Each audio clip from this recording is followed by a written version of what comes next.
Hit it, Phil. Can it be the breeze that fills the trees with rare and magic perfume? Oh, no, it isn't the breeze, it's Jackson time. La, da, da, da. Well, hello again. This is Buck Benny speaking. I'm joined with our friends Terry Phillips and John Henderson. Hello. And we are so delighted to be able to bring you another episode of our world traveler, Jack Benny, as he travels the world. In our traveling series this summer, we're bringing you all his international travels, and it should be fun. We started off with, of course, he had to get a passport. So we started off with the passport episode, which was a wonderfully fun episode. And I decided the first one we bring you of his actual trips anywhere would be his trip to England. And so it's all about that. For me, it's fun listening to these episodes because my wife and I, before we had kids, we took a trip to England and all around Europe and things, and it was a delightful trip. And what was special about England that I liked, I mean, we like went to Germany, and it was fine. And you know, we'd try and speak a little German, and they would try and speak a little English, and so that was fine. And we went to Spain, and so they spoke Spanish, and of course that's harder to get into. Well, then we go to Great Britain, and it was lovely because all the people were willing to speak American to us. I think they were speaking Britannish, like around the corners when they weren't with us or something, but they sometimes got some things wrong. I mean, what are you going to do? I mean, you get there and they're talking about a lift, and I'm like, what are you talking about? The elevator. Okay. So I had to teach them a little bit, but hopefully they'll spread it around and they'll all get to start using the correct American language that of course we originated. So anyway, onwards and upwards with the Jack Benny show. And I love this episode way more than I thought I would. It was entertaining, and I'll just throw one thing out there, then we'll move on. But I've watched a lot of Jack Benny television episodes, and I never expected to see Jack Benny in a sword fight, and so that was definitely entertaining, and I enjoyed it. Anyway, we'll go to John. John, what did you see in this episode that was well, this is the most unusual Jack Benny episode that I have ever seen. That's right. Yes. So it took me a bit to get on board because it is quite cartoonish.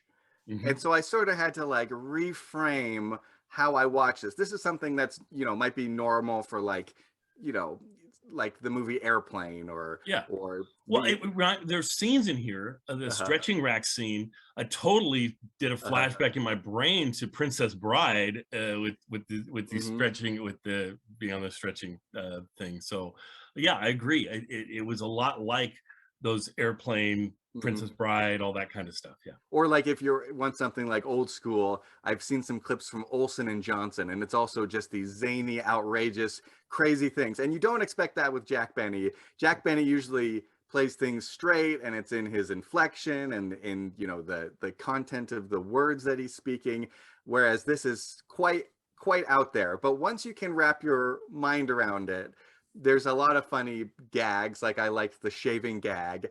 And in it, if you listen carefully, right after they do the shaving gag in this episode, they do a musical cue, which is, you know, the look sharp, feel sharp commercial jingle. And I thought it was interesting because I learned on a different Jack Benny episode that was actually written by Malin Merrick, which is the musical director in this episode also. So it makes sense that he would be quoting himself there a little bit. Yes. Well, and I was thinking as you were talking about that, I hadn't really thought about that too much, about the comedy and how different a comedy was.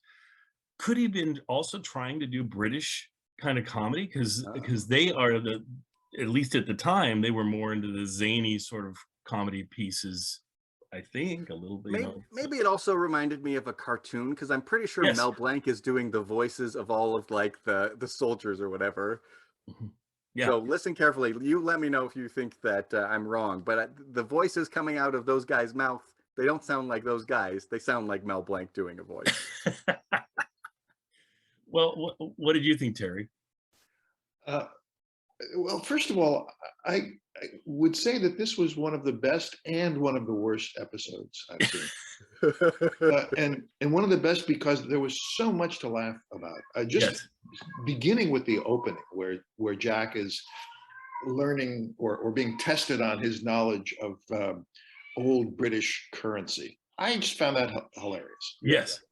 And by the way, It was just, so perfect for Jack. it was. Yeah. And just to put this in context, prior to 1971, the money in Great Britain was crazy. They had guineas and half crowns and tuppence, and there was all this. It was sort of like the way they measure, we measure everything as opposed to the metric system. It was a complicated, arcane monetary system. Mm-hmm. But Jack, being obsessed with money, of course, had to master that. That was what was important to him. Yeah, but very well done. Very, very funny. Yes. On the other After hand, that is when it starts to fall flat for me, is after that bit. But yeah. Well, yeah, because on the other hand, it was, John, I think you're right. It was cartoonish. Not that it wasn't funny, right? But it was also kind of predictable. He kept going back to look at the crown jewels and Mary dragging him, and it's again, it had value, but it's not the Jack Benny show that we came to admire and appreciate. But definitely worth watching. Yeah. And the other thing that I liked about it, if you're going to do an off type of show, go all the way with it, which they did. I mean, I don't know where they shot it, but they, I think, must have used one of the big studios in the UK. They obviously didn't shoot it at the Tower of London, right? But yeah, they just, with the costuming and the choreography and all of that stuff, it was really great. But it was great in a weird way. The last thing I want to point out, this is a really small detail, is that early in that episode, Mary walks out of the hotel where she's staying, and it's the Dorchester Hotel. And that might well have been where they stayed, because it's a 5-star hotel. A lot of celebrities stayed there, and I think still stay there. It's one of the great hotels in London. So I thought that was kind of a nice touch. Yeah. A small thing, but yeah, what the heck. Yeah, really interesting. And I did like to see Mary, because we don't get to see her very often on the television program. Yes. And I wonder how it will be to the people who listen and don't follow the link and watch it on YouTube. Because there's a couple of things that I don't think you could quite understand if you're not seeing it. But no, this is definitely one where they should watch it on YouTube. I mean, this is probably the most one of the most visuals you'll get. And all you're going to hear is a bunch of clanging of swords versus watching Jack in a sword fight. I'm sorry, it's worth your price of admission to go over there to YouTube for free and check it out, because that is so much fun. I will say about the sword fight, though, they did that whole bit that you've seen a million things, where somebody gets a sword knocked out of their hand, and then they flip another sword into their hand. The other person like gives them another sword by flipping it with their sword, and then it reverses and Jack does the same thing. I was really hoping that when he flipped the sword, it was going to actually ram the other person and do them in. That would have been too predictable. What was that? That would have been too predictable. Oh, right, probably so. But yeah, so that's why you don't have me write for the Jack Benny. Be very, very, very redundant. Anyway, John, did you have something else you were going to share? The only thing I was going to say is there is one joke in there that I feel like would work better on radio, which is like, your hot breath is fogging up the rubies. When you see it on television, you can see that's not the case. But when it's on radio, you've got different things to imagine, that are going on in your mind, imagining, what it might be like. And so yeah, agreed.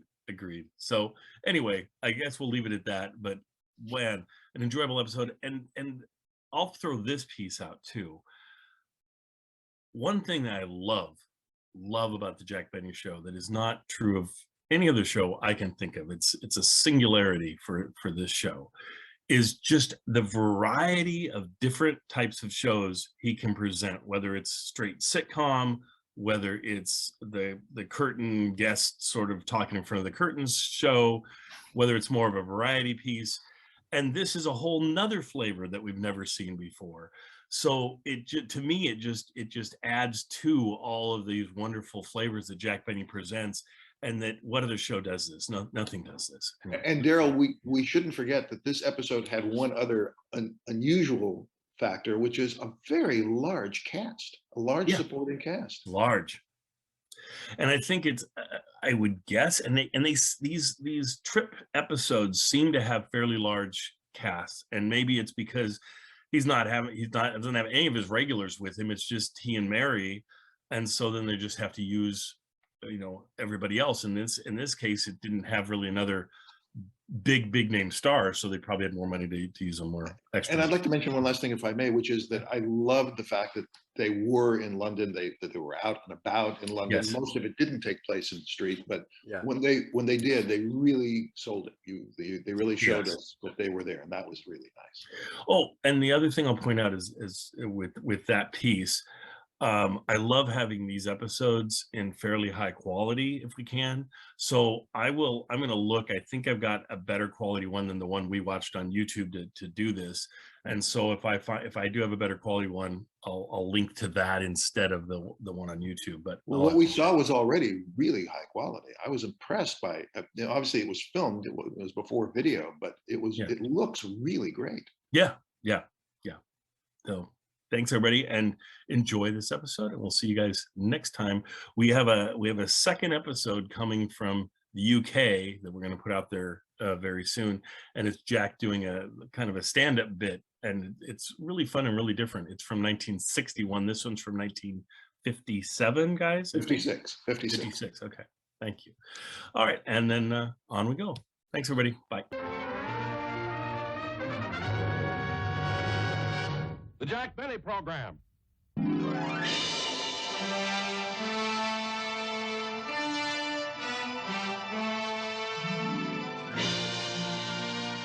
Ladies and gentlemen, as many of you know, Jack Benny spent the past summer vacationing in Europe. Among the fascinating cities Jack visited was London, England.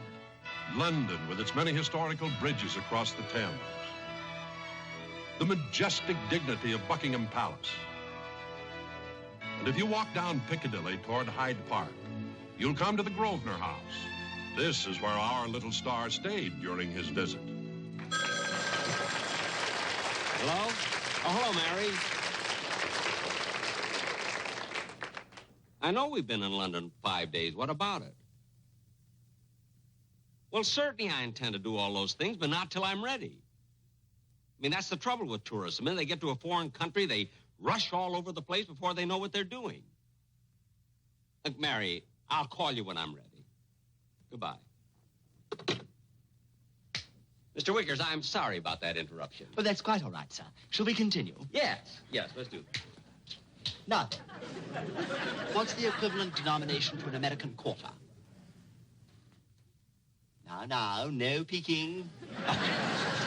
I'm sorry. Let's see. The equivalent to an American quarter would be a shilling, a sixpence, a threepence, and a halfpenny.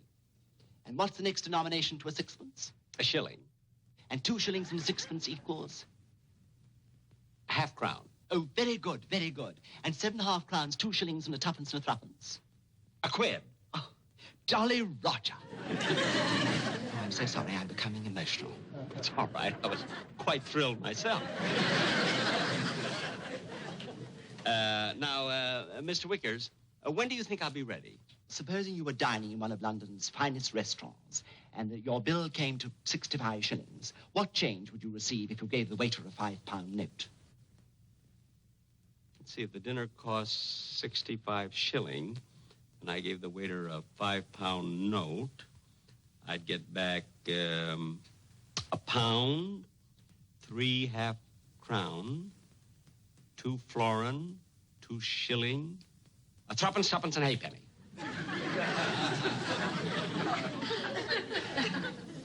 Oh, Mr. Benny, you're short a shilling. I left that for a tip. You left a shilling?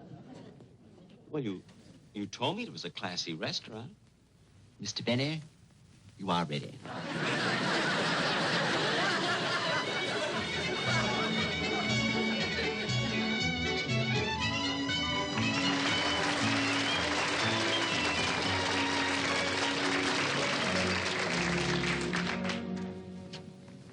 Good afternoon, Miss Livingston. Oh, good afternoon. May I be of assistance? No, thank you. I'm waiting for...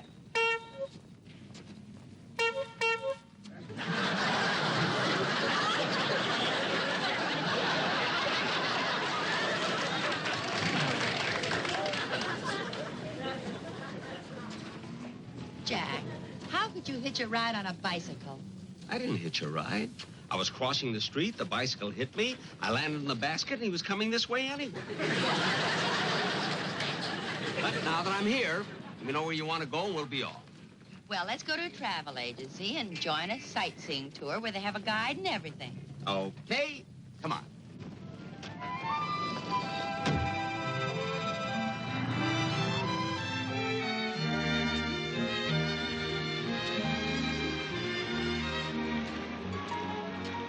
Trafalgar Square here was named after the victory of the Battle of Trafalgar, which was fought under the leadership of one of England's most outstanding heroes, Lord Nelson.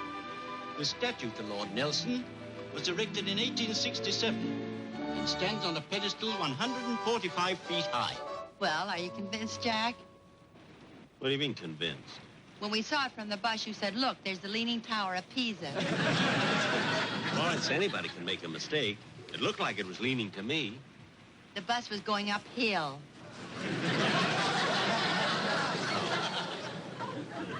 And this monument is a truly befitting memorial to one of the greatest heroes in the British Navy. I was in the Navy. Jack. Well, I was. See, I was stationed at Great Lakes. See, and our commanding officer always Now, consulted if you'll me. kindly follow me, ladies and gentlemen.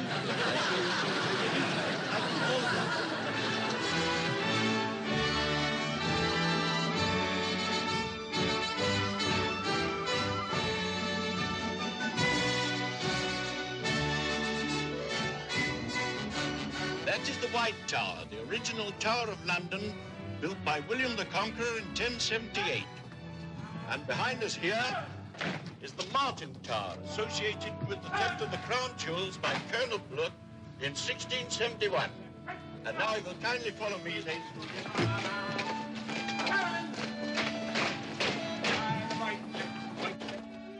From here, you have a beautiful view of London. The main entrance to the tower is over on that side. Hey, fellas!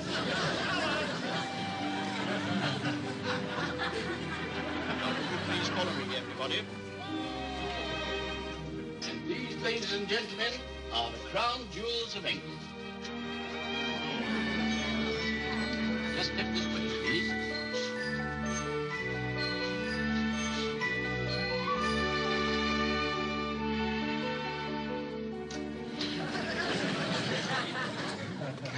Look at those jewels. Aren't they beautiful? Beautiful. Why, they cost millions and millions of dollars. Gee, look at the way they sparkle. It might interest you to know that only on rare occasions do these treasures ever leave the tower. The last time was for the coronation, when this beautiful crown with its magnificent jewels was worn by... I say, Governor, would you stop panting? Your hot breath is fogging up the rubies. I'm sorry. Now that you've all seen these magnificent jewels, you'll kindly follow me. I'll show you to the section of the tower that was once occupied by Henry VIII.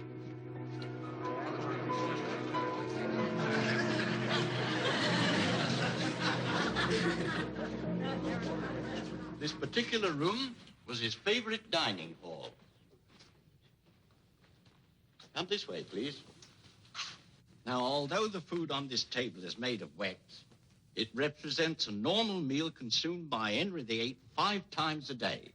Needless to say, this constant eating did cause a bit of an upset to his stomach. Now, there are several items of interest here that I'd like to draw your attention to. You know, Jack, it's hard to believe that one man could eat all this food and still... Jack.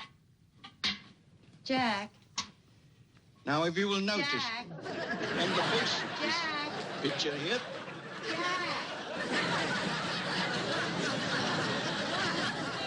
Jack. For heaven's sake, stay with the group. Okay.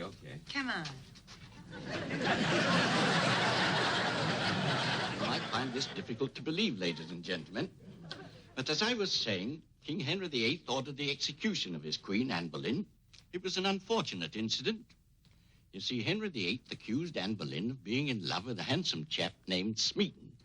Smeaton was a court musician. I'm a musician. Jack. I am. This musician lived in 1533. Oh. He thought you said 1633. Mary, don't try to help me. Well, at any rate, poor Anne got her head chopped off. But Smeaton somehow managed to escape the fury of the king's vengeance. Well, if you ask me, this guy Smeaton was a dirty rat. Well, he was. I mean, why should Anne Boleyn have her head chopped off and Smeaton get away with it? I mean, it was all his fault anyway. Jack, why don't you stop talking? You're always wrong. Oh, no, ma'am, on the contrary. The gentleman is quite right. You see, legend has it that every night when the tower's locked up, the ghost of Henry VIII still roams around looking for Smeaton. You see? You see, Mary? You see? Nah. And now, ladies and gentlemen, if you'll kindly follow me, I'll take you to a room of unusual interest. This way, please. Mind your heads, please. Mind your heads. This, ladies and gentlemen, is the torture chamber. Will you step this way, please? Here in this dungeon were perpetrated some of the most horrible deeds in English history. Gosh, Jack, I've never seen anything so dreadful in all my life. Jack. And now, ladies and gentlemen. Gosh, look at her.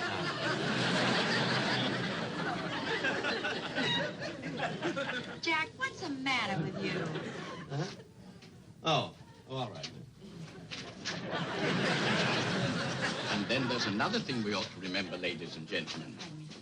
No matter how fearful the punishment inflicted on these unfortunates, their terrifying screams could not be heard beyond this room because the walls are 12 feet thick. Isn't that horrible? Yeah.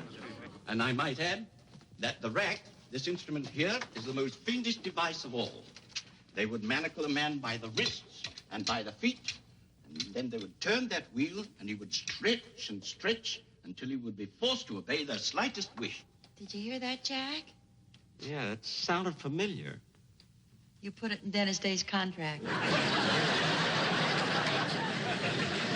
And now, ladies and gentlemen, if you will follow me, I have one more item of interest to show you. Through this door. I'm sorry we weren't able to stay here any longer, ladies and gentlemen. It is time for the guard to lock up the old tower for tonight. I hope you all enjoyed it. You know, Jack, it's the most thrilling tour I've ever been on. Jack! Jack! Jack! Jack! See, that big one must be at least 100 carats. I'll come back again tomorrow. Where'd they go? Oh, yes, they went to the torture chamber.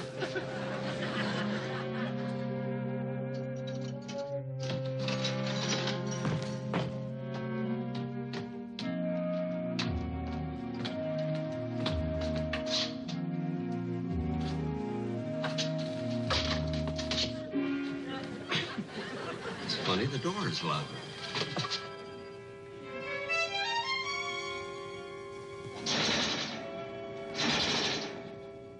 What's that?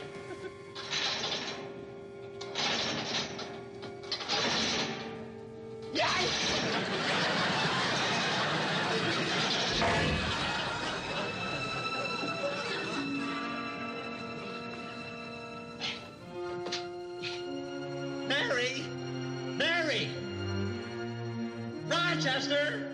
Rochester! What am I calling him for? He's 6,000 miles away.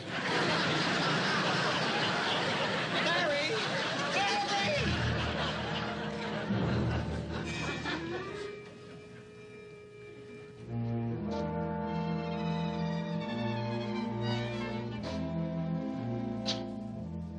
Gee, it's spooky in here.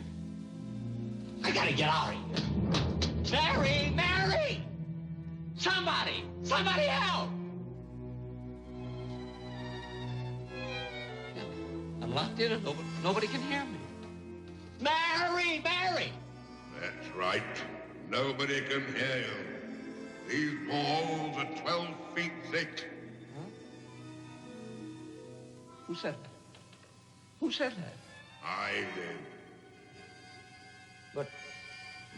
But I can't see you. Of course you can't see me. I am the ghost of Henry VIII. No, you're not the ghost of Henry VIII. I don't believe it. But I am.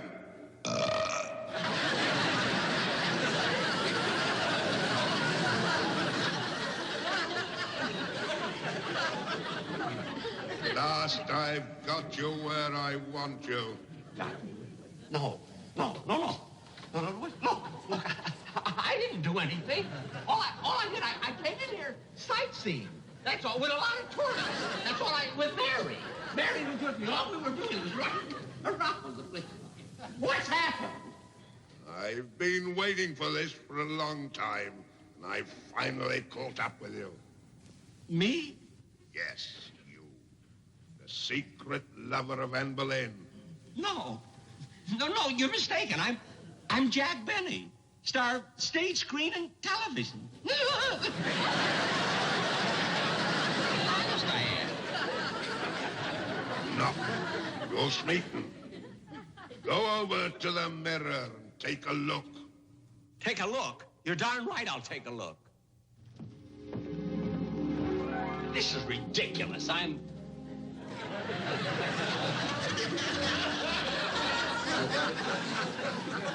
don't understand. I told you, you're Smeaton, the man who made love to my queen. No, it must have been somebody else. It couldn't have been me. I'm a lousy lover. He told me that. I don't care what you... Now, please, listen to me, Hank. I mean, Henry. It must have been another Smeaton. It's Mary. Mary heard me. They're coming back.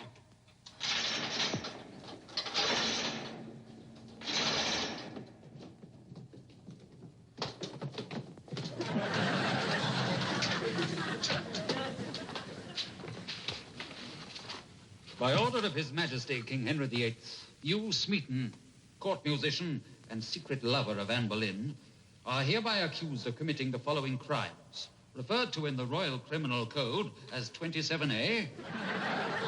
I'm not guilty. 33B. Not guilty. And a 9 and 6. Not... Wait a minute. 9 and... What's 9 and 6? The 15.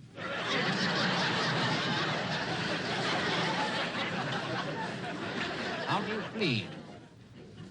Stupid. You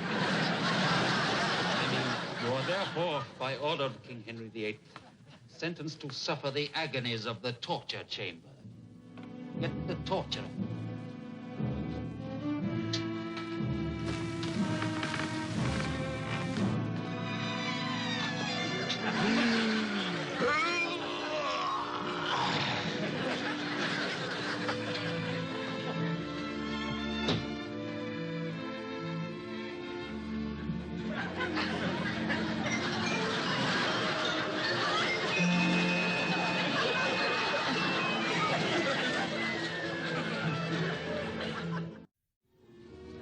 Prepare him for the rack.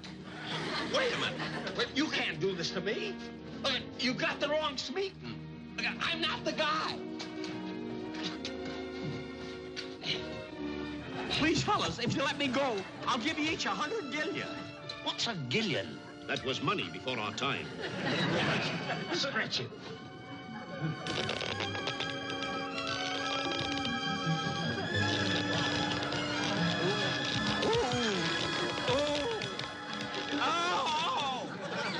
Again.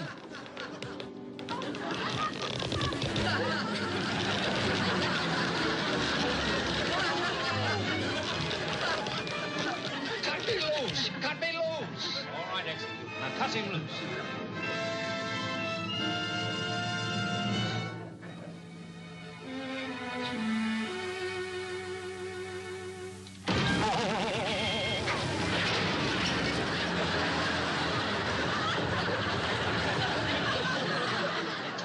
hairpin, men. I'll tell them to stop boiling the oil.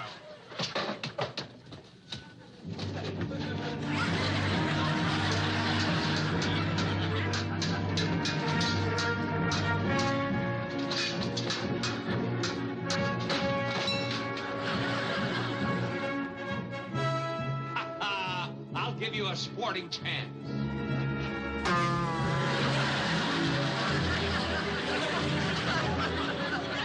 And now I'll take care of you.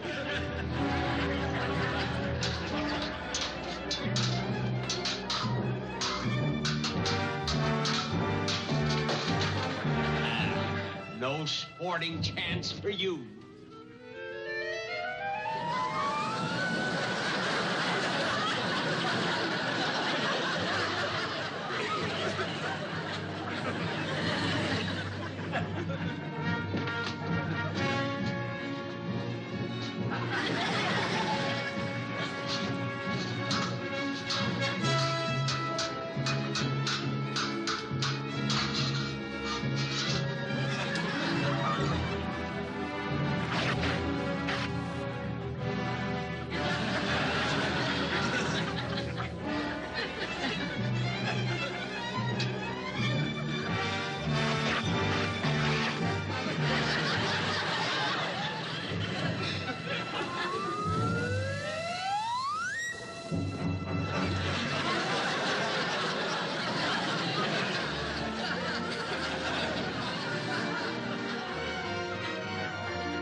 I've been captain of King Henry VIII's cricket team for 5 years, and this is the smoothest shave I've ever had, thanks to this double-edged blade.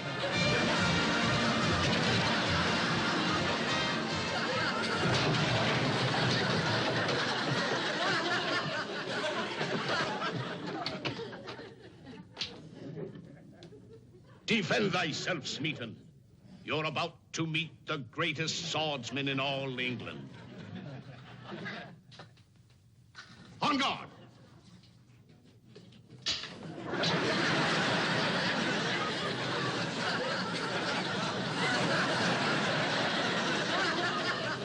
I'll get another.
Where are the rest? Come on. Oh, there are more of you, eh? Well, enter and be killed like the rest. Ha, Anne Boleyn. You told Henry I was a lousy lover. I don't know what you're talking about. Put down that umbrella. Umbrella?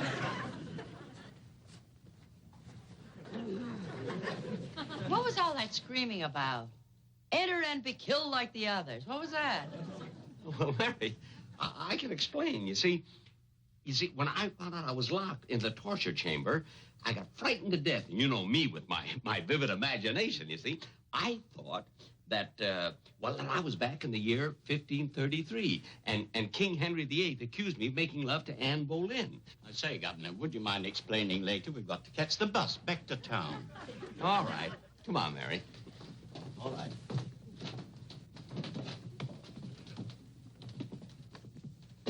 So long, Henry. Goodbye, Jack.